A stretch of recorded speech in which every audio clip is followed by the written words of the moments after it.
Mighty Father, maraming salamat po sa inyong kabutihan sa amin sapagkat kayo po ang dahilan bakit kami nabubuhay, kumikilos at may pagkatao.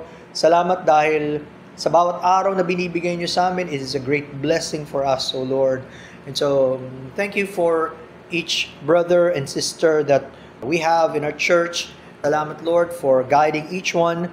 Alam namin may mga brethren kami, Panginoon, who are having some difficulties or problems. Gabayan niyo po sila, Panginoon, even in such a time as this. We pray that you would make our study profitable sapagat kayo lamang, Panginoon, ang pwedeng gumabay sa amin through the leading of your Holy Spirit. We need you. Guide our attention and our hearts and our minds towards you. For in the Lord Jesus' name this we pray. Amen. What spiritual gift will we discuss today? Anong spiritual na kalooban didiscuss natin in detail? Knowledge. That's also good. We need that.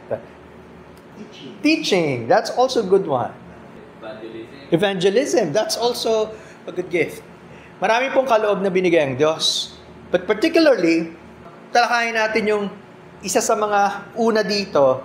It is the gift of leadership. Yung kaloob ng Diyos sa pamumuno. Because the gifted leader is one who rules, presides over, or has the management of other people in the church. Kapag ka daw binigyan ng Diyos ng pamumuno, kaya niya na pangunahan ng iba, lalo na sa loob ng iglesia. So, hindi ito yung leadership na any kind of leadership. Although, leadership is simply influence. So, in a general sense, ang pamumuno daw, basta may impluensya ka sa iba, that's leadership. Whether good or bad, of course. General yun. Too general. But, we are focusing dun sa kaloob ng Diyos, the spiritual gift of leadership. Not just any kind of leadership. So, as we deal with this particular gift, we will zoom in dun sa the gift of leadership. The word leadership literally means guide and carries with it the idea of one who steers the ship. So, di ba? In a ship, someone has to steer, someone has to command where the ship would go. Parang gano'n, mayroong nagpapaandar, nagpapatakbo, at saan pupunta yung barko. Gano'n ang idea of leadership. One with the gift of leadership rules with wisdom and grace and exhibits the fruit of the Spirit in his life as he leads by example. I like that. Kaya nga for Christians only. Kasi ang binigyan ng spiritual gift are Christians, of course. We have come to know the Lord, and each Christian, nabanggitan natin in the past, that at least may isa tayo. We have at least one spiritual gift. That's why it's very important to know what kind of spiritual gift we have.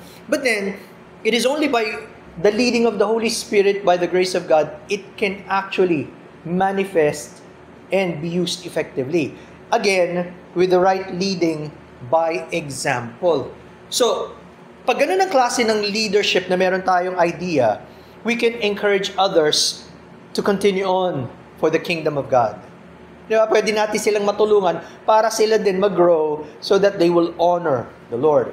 Ang passage na tatalakayin natin for this particular session would be Romans 12, 3-8. Romans 12, 3-8, although yung gift of leadership is on the last part sa 8. Pero let me read, kasi there are so many good principles that we can see in Romans chapter 12, verses 3-8. Anong sabi nun? Sabi ni Apostle Paul, "For I say, through the grace given to me, to everyone who is among you, not to think of himself more highly than he ought to think, but to think soberly, as God has dealt to each one a measure of faith. For as we have many members in one body, but all the members do not have the same function, so we, being many, are one body in Christ and individually members of one another.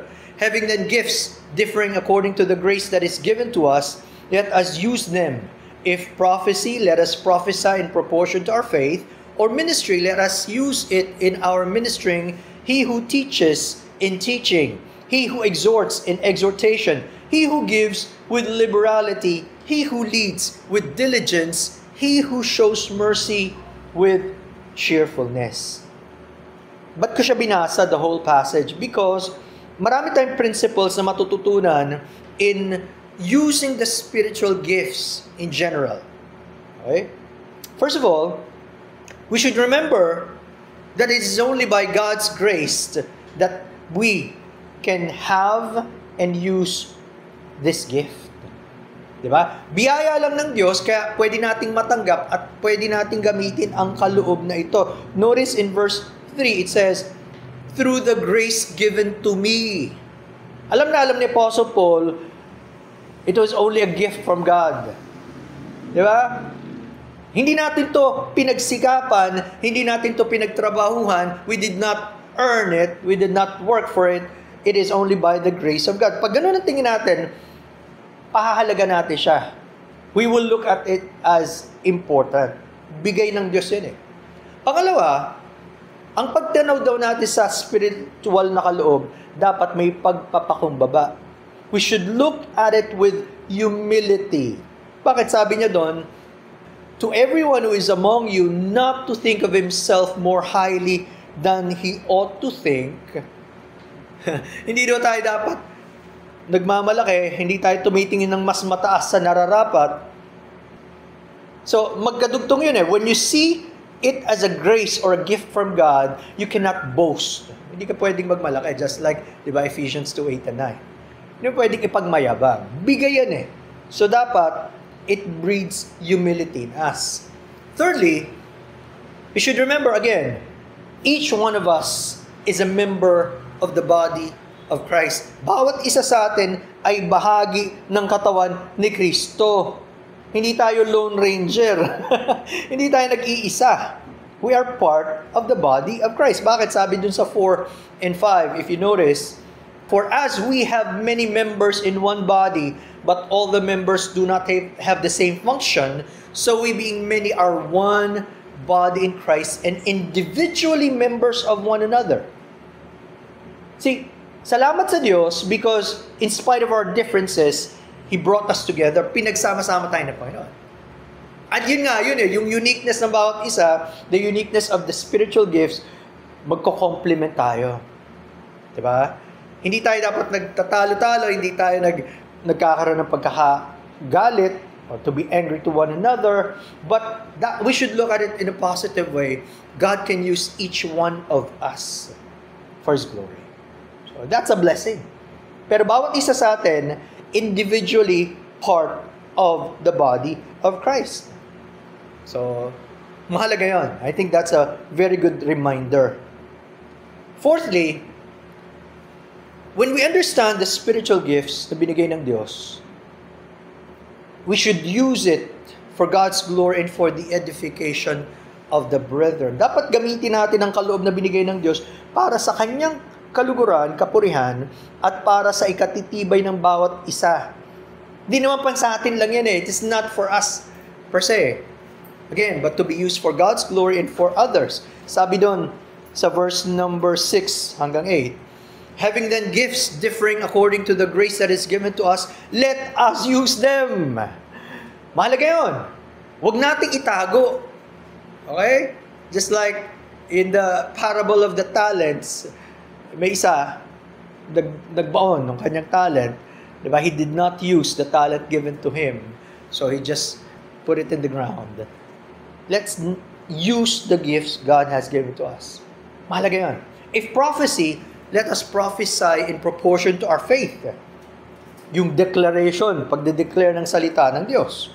Or ministry, let us use it in our ministry. If you are serving others for the glory of God, do it well. He who teaches, nabanggit kanina, in teaching. Binigyan ka ng kaloob na magturo, gamitin mo ng maayos. Again, for God's glory. He who exhorts, in exhortation. May mga tao, they can be encouragers, just like Barnabas. Di ba? Yung tulungan ng iba na nababagabag, nahihirapan, uplift them. That's a gift of exhortation. And then, he who gives with liberality. Kung magbibigay ka na rin lang, why not give your best for God? Whether it be our finances, whether it be our time, whether it be, ano man yan, our talents, bigay na natin ng maayos.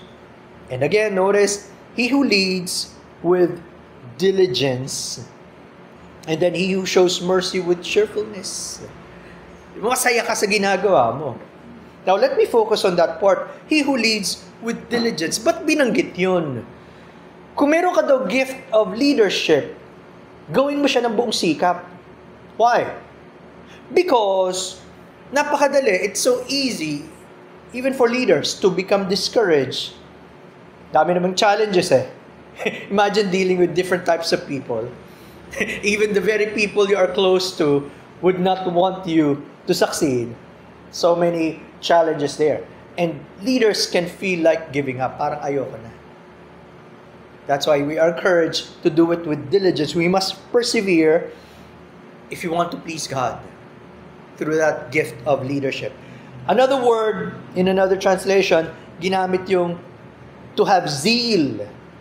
Diba? That fire in us. Meaning, we take our role seriously and with passion.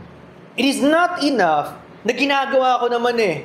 I'm just doing what I need to do. And then, I hope this day already ends. Tapos na yung araw na to. Nagawa ko na naman yung part ko eh. No.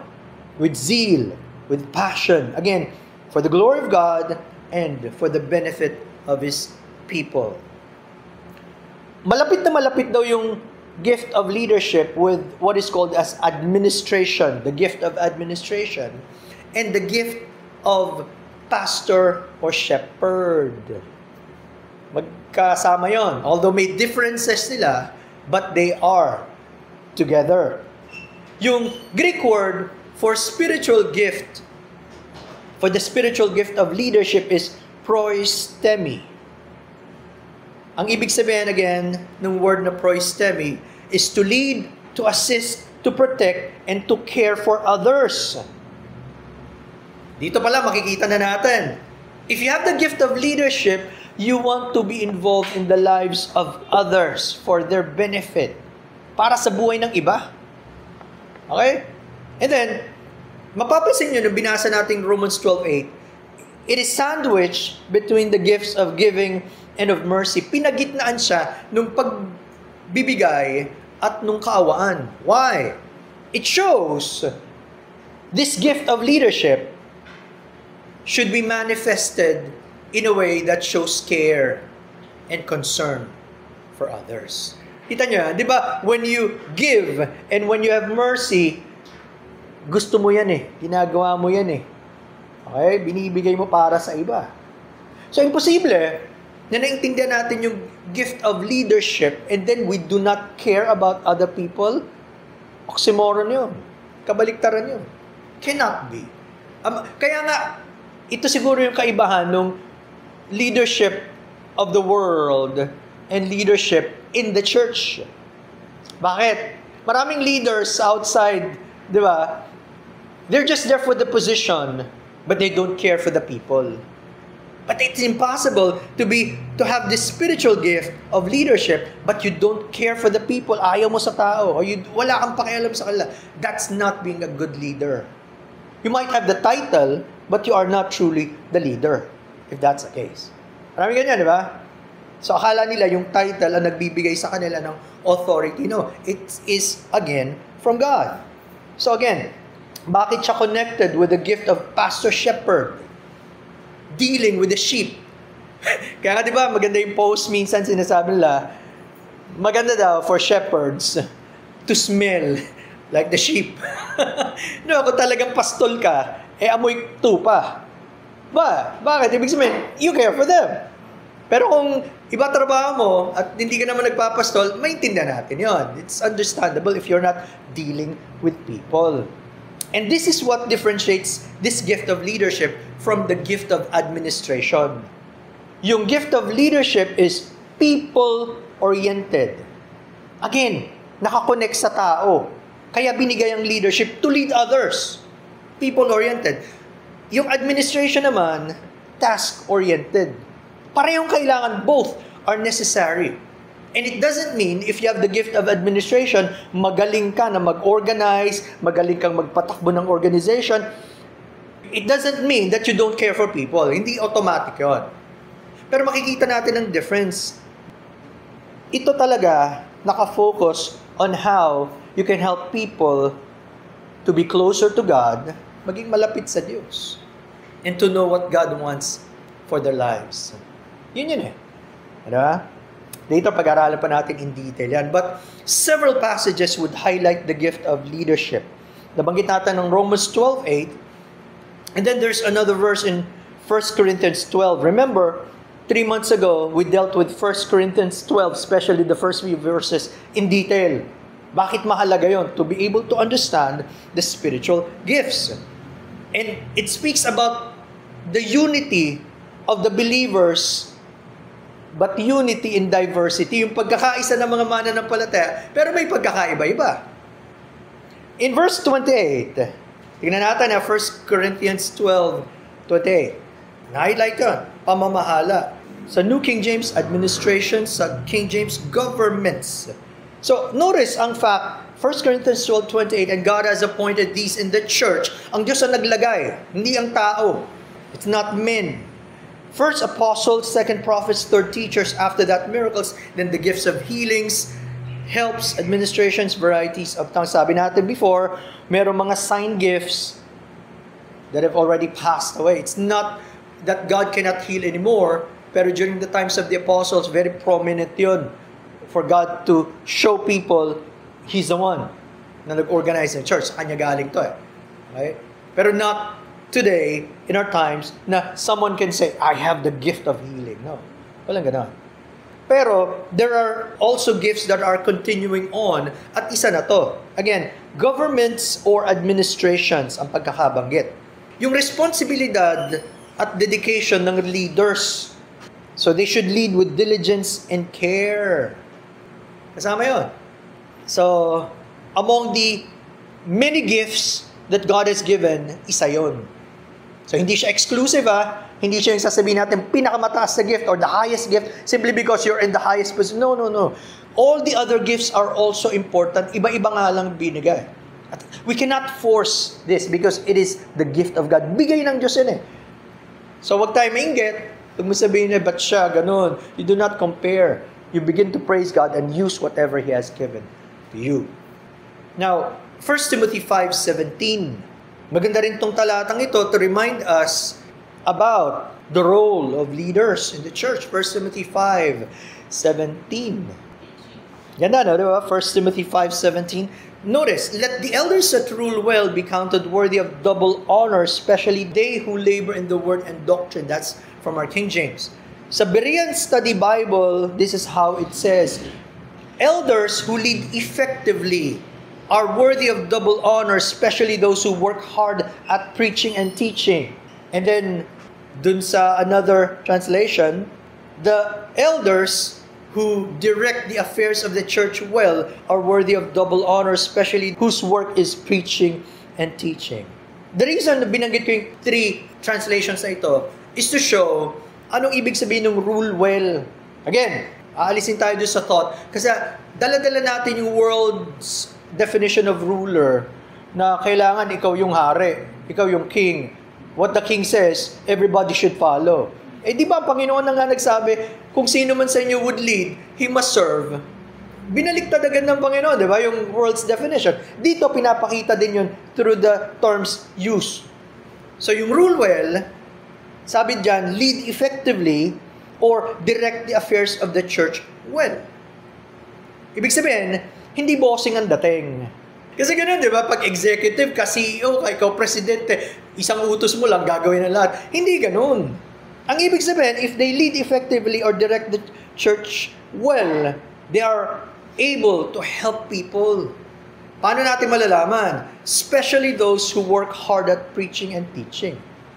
Hindi lang yun ang role, especially of a pastor, of elders, to preach, pero isa sa pinakamahalagang role.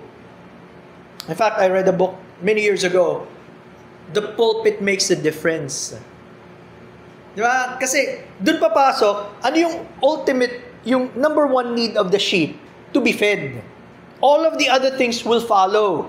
Kahit suklayan mo yan, kahit paliguan mo yan, even if you bathe them, if you take care of them, if they're hungry, they will not feel good. Gutom yan eh. Ganun.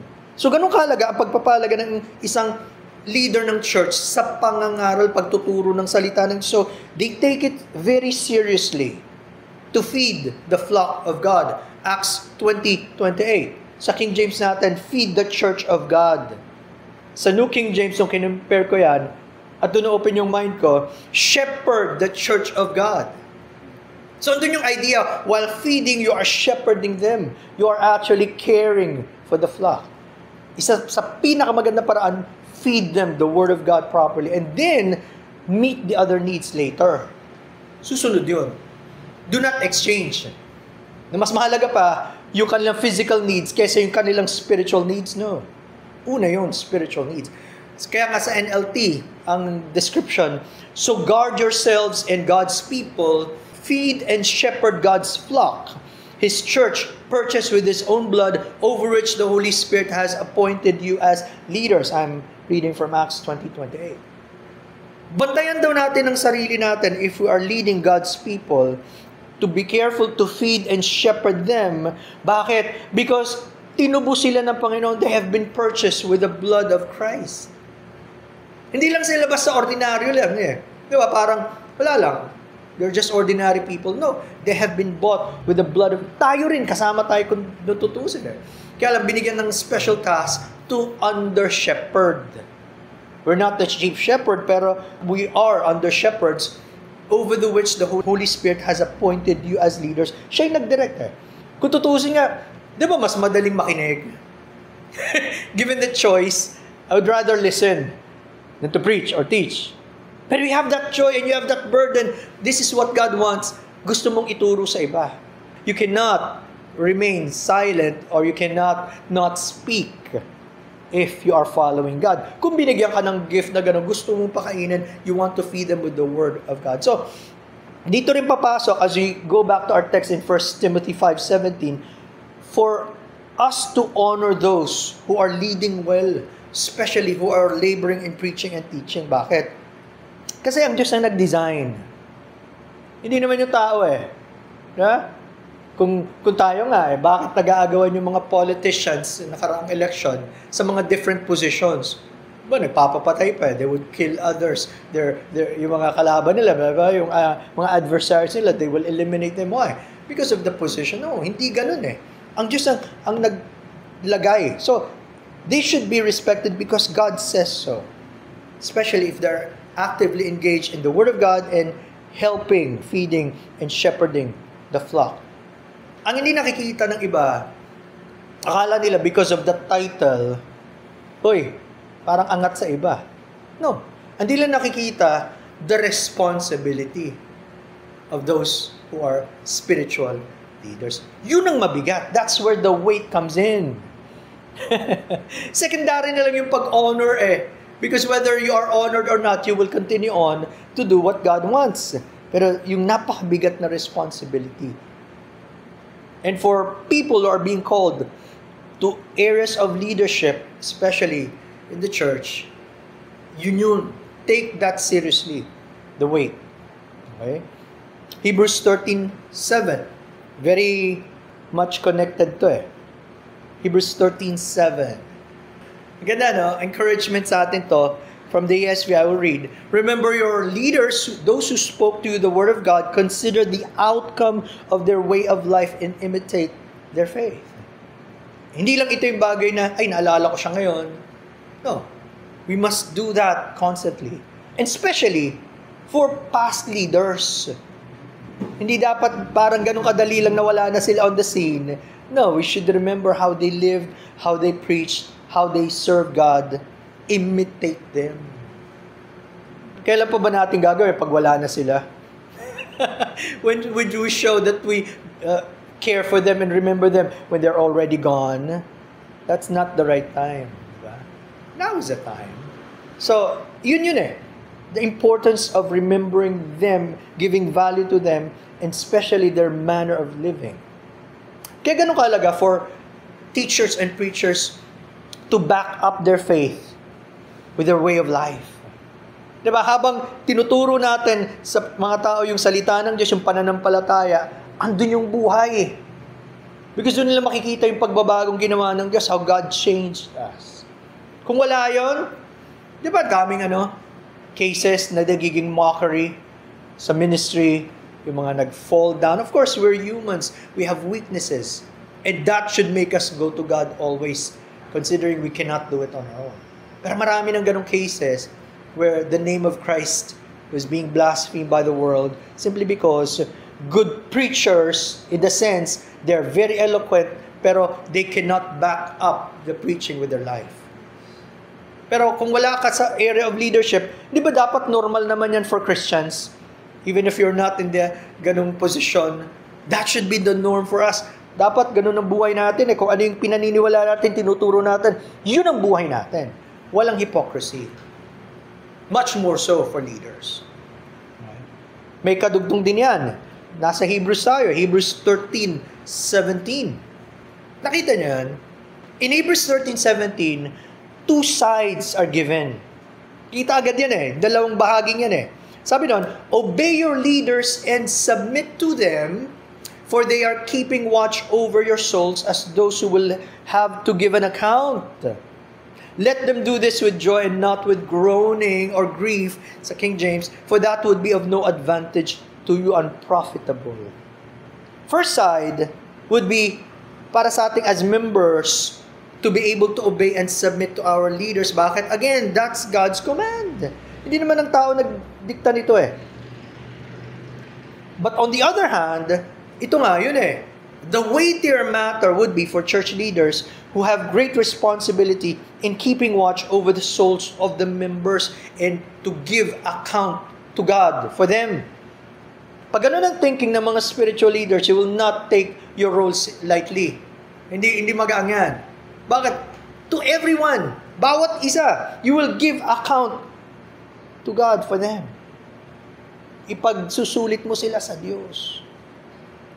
Alam ng Diyos yun, yung mga moments people don't know already when you pray for members, you cry with them, you visit them, or you labor for them. Diba? God knows that. Pero kasama yun. At again, sabi nga minsan na-overemphasize yung point na ako ang pastor dito or siya ang pastor. Ang hindi nakikita ng iba, yung gravity nung responsibility, it's a sobering thought. Mag-iisip-isip tayo. Hindi ka dapat madaling mag-enter sa ministry as in to say, uy, may title na ako nun. No. How would we commit them before God? Paano tayo harap sa Diyos? Di ba? Ang mahalaga dito, if we're doing it well, again, you continue on even if people do not notice you. Pero masarap, when members grow and they're able to appreciate their leaders, they will do it with joy. Masaya sila. Bakit daw? Let them do this with joy, not with grief or groaning, for that would be of no advantage to you. Ibig sabihin, yung mga pastor na masasaya, spiritual sense to Siyempre, iba-iba naman kasayahan natin Pero yung masaya dahil sa Diyos at sa pag-respond ng mga members and kanilang help would be very effectively used by God. Of course, nasa Diyos yan. But malaking blessing, malaking benefit yung mga leaders who are supported by the members of the church. Remember, lahat tayo members of God's church. Iba-iba nga lang ang responsibilities. And vice versa, kahit baliktarin mo yan. Okay? Yung mga members naman who are happy for God and serving the Lord and helping the leaders would also benefit from that. Diba? So, parehong may benefit It's good for the ministry, of course, for the glory of God and for the people. Saan tayo pupunta? Di sa gusto ng Diyos. Nakakalimutan natin, di ba? Minsan pag matagal na tayo sa church or matagal na tayong may alam sa ministry, we forget these things. But God is reminding us because this is in fact based on His Word. Salita niya yan Nabless ako nung binabasa ko yung article na sinulat ni John Piper, The Marks of a Spiritual Leader. And sisimulan ko to because I'm sure I would not be able to finish everything. Yung simula lang, just the beginning. Etong kanyang definition, sabi ni John Piper, I define spiritual leadership as knowing where God wants people to be and taking the initiative to use God's methods to get them there in reliance on God's power. Yun daw ang kanyang pagkaalam ng spiritual leadership. Aalamin mo kung saan gusto ng Diyos ang mga tao at ikaw ang magagabay sa kanila para gamitin yung mga ipinagkaloob ng Diyos para makarating sila doon sa kapangyarihan ng Diyos. Imagine that. Sana mas malinaw na yon. The answer to where God wants people to be is in a spiritual condition and in a lifestyle that displays His glory and honor His name. Para matupad yun, na malaman ng mga tao sino ang Diyos, ang plano ng Diyos, kailangan ng mga spiritual leaders na ready and zealous for the glory of God, for His Word, at para maituro, para gabayan. And that's our goal. Yun talaga yun. All of the others will be secondary. Because imagine, naging maganda ang kalagayan natin financially, naging maganda ang ating building, naging maganda ang ating mga project, pero yung mga tao mismo, napakalayo sa Diyos, they are far from God, they don't know God, they're not growing in faith, anong aanhin mo yung ganun? Diba? God is the one looking at all of us. So, sana mabuo sa atin the role of a spiritual leader. So, binanggit niya, spiritual leadership is using God's methods to get His people where He wants them in reliance on His power. Yun ang summary nun. Pag kilala mo ang Diyos, ang salita ng Diyos, at alam mo ang plano ng Diyos, you will help people to get where He wants them to be. Kaya nga daw ang goal of spiritual leadership is that people would come to know God and to glorify Him in all that they do. Again, linawin natin, ang totoong spiritual na pangunguna ay kapag ang mga tao nakilala nila ang Diyos at luluwalhati nila ang Diyos sa lahat ng kanilang ginagawa. So, tandaan natin, ang spiritual leadership hindi primarily para mag-utos. It's not aimed at so much at directing people as it is at changing people. Di ba? Kasi akala natin pag tayong nasa mataas sa position, do this, do that, do that. No, it is changing people. More than the directions, it is changing people. And if we would be the kind of leaders we ought to be, we must make it our aim to develop persons rather than dictate plans. Kapag pinalalim tayo ng Diyos, ang ating goal, Lord, tulungan niyo po ako na lumago at tulungan niyo kong tulungan ng iba na lumago. Because kapag naintindihan nilang salita ng Diyos, they will know what to do if they understand the principles of God's Word. Ang problema, minsan, di ba, sa mga magulang, sa parents, as your children are growing up, lumalaki na sila, they will ask you the details. It's okay, lalo na if they are young, do this, do that. Pero habang lumalaki na sila, and I will now tell my daughters, lalo na si Sophia is already starting with her career, and she would ask me the details. I would tell her, sabihin ko, anak, what does God say in His Word? You cannot always ask me how much time should I spend with this, what should I do, because you have to come to a point na go-grow ka na, so that you will decide, this is too much. Lord, I want to honor you. I will stop doing this. Diba? Pag hindi natin tinuruan ng mga tao to be on their own, to grow in the Word, they will always be dependent. Sipin mo naman, 30 years old na yung anak mo. Dad, should I change my clothes? Diba? What should I wear? Ano ba yan? You should have learned that. Diba? Parang ganun din sa Christians. Ang desire natin, mag-grow sila sa Panginoon so that even if we are not there, they will continue on to please God. Ito ang reminder. Pwede mong utusan ng mga tao, gawin ang gusto mo. Pero pag hindi na bago ang kanilang puso, hindi mo sila na-lead spiritually. You can get people to do what you want, but if they don't change in their heart, you have not led them spiritually. You have not taken them to where God wants them to be. Nakita niyo, mas malawak. That's our goal and purpose as we pray for people, as we study the Word, as we share it to others. Lord, help them. Yung iba, baby steps pa lang. Yung iba, they're already maturing in the Lord. Yung iba, they have grown. Iba-ibang stages. But, that's our desire. Bawat isa sa atin, it must start with us. Lead our family, lead our church members, di ba? Yung mga kagroup nyo, kahit hindi nyo nga kagroup eh. I mean, if you see someone na nahihirapan, why not help? Dapat nawawala yung borderline sa atin to the point, I just want to help this brother or sister. Pero dapat malinaw sa atin yan.